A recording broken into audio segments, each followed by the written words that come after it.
ابتدائی 3 سالوں میں آپ نے انفرادی دعوت دی، انفرادی طور پر لوگوں کو متوجہ کیا، توحید کی دعوت دی۔ اس کے بعد پھر اگلا مرحلہ آیا عمومی دعوت، عام اعلان۔ یہ ہے آپ صلی اللہ علیہ وسلم کا طریقہ کار دعوت کا۔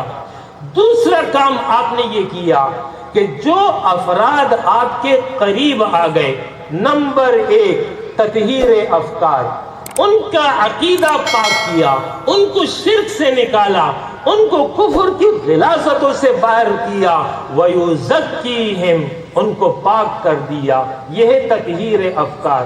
اس کے بعد دوسرا کام محمد الرسول اللہ صلی اللہ علیہ وسلم نے یہ کیا کہ یہ جو پاکیزہ نفوس آپ کے ارد گرد جمع ہو گئے، آپ نے ان کی زندگی کی تعمیر قرآن اور سنت کے مطابق کر دی۔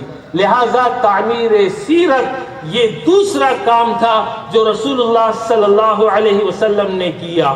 تیسرا کام آپ صلی اللہ علیہ وسلم نے یہ کیا کہ جو اجتماعیت جمع ہو چکی تھی ان کو منظم کیا، ان کو مجتمع کیا، اور اس کے ذریعے معاشرے میں نیکی کا چلن عام کیا۔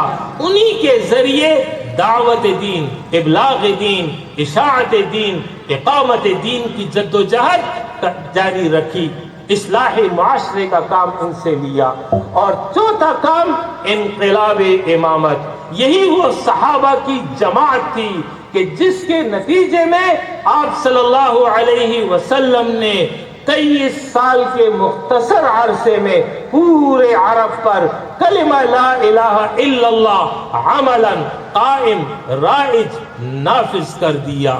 یہ تھا آپ صلی اللہ علیہ وسلم کا طریقہ کار، تطہیر افکار، تعمیر سیرت، اصلاح معاشرہ، انقلاب امامت۔ یہی وہ روڈ میپ ہے کہ جس پر چل کر کے آج کی امت مسلمہ اپنے ہدف اور مقصد کو پا سکتی ہے۔